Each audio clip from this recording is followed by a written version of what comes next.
After some time in the service, I went back to school and got a teaching credential and taught in San Diego, California for a number of years, for not very many years, but few. And I was very lucky because I was teaching in a school which was very highly gifted students. And it was a unique school. We gathered our students literally from 15 schools around us.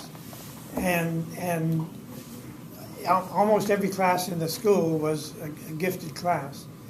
Not entirely, but almost. And it was a really unique teaching situation. I enjoyed it a great deal. But I was in that situation, working away, and I got a phone call from a friend of mine saying there was a possibility of a program for graduate students to go up to Stanford University, what was known as an Experienced Teacher Fellowship. This was sponsored by the federal government. And they required a maximum of 8 years in a classroom, and I was in my 8th year, so I was I hit them right on the nail head. And I sent in my application materials and didn't wait very long, and I got an acceptance back.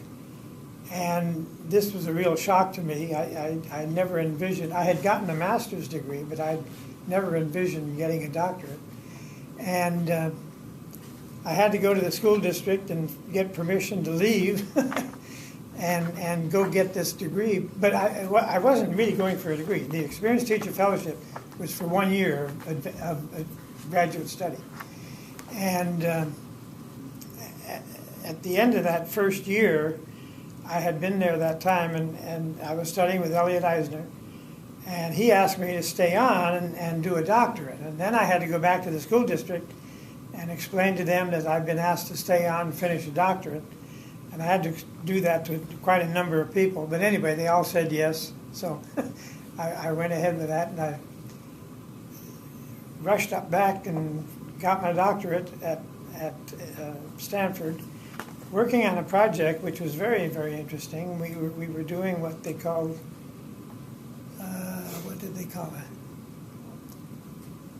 it? Anyway, we were doing a curriculum development project that Elliot had applied for a grant for. We were working on a really interesting, I've talked about this a lot.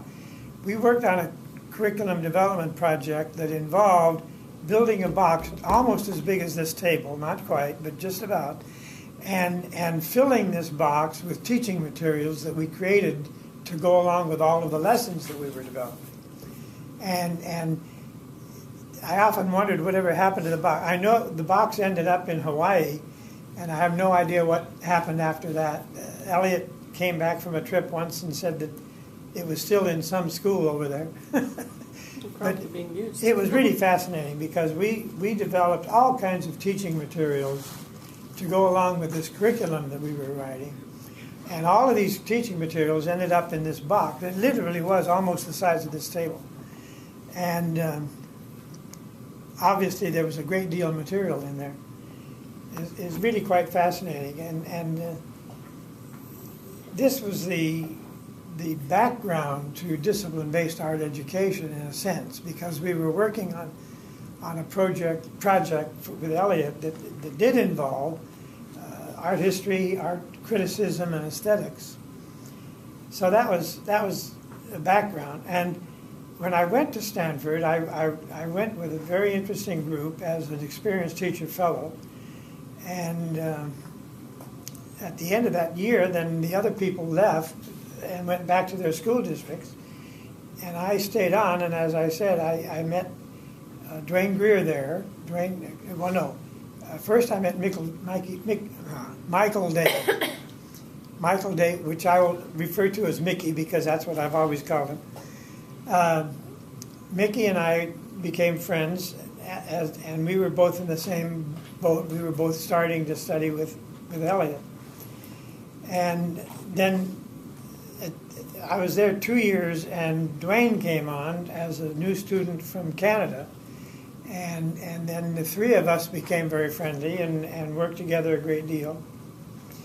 And at the end of that third year then I left, I went to Ohio State University. I was there 2 years, and I got a phone call from Dwayne from California asking me to come back and work on another major curriculum development project. And this was SWRL. This was Southwest Regional Laboratory.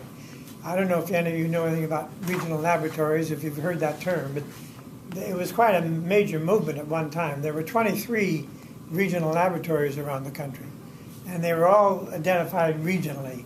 So there was Northwest and Southwest and Northeast and Southeast and Midwest and all these different kinds of terminologies.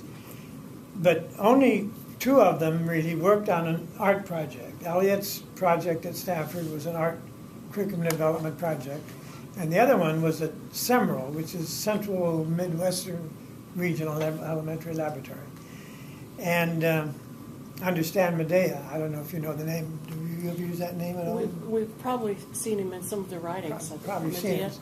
Yeah. Okay. Well, Stan Medea headed SWRL, and Dwayne headed the SWRL project. And it was a very fascinating time, and I was plugging away, writing lessons and on.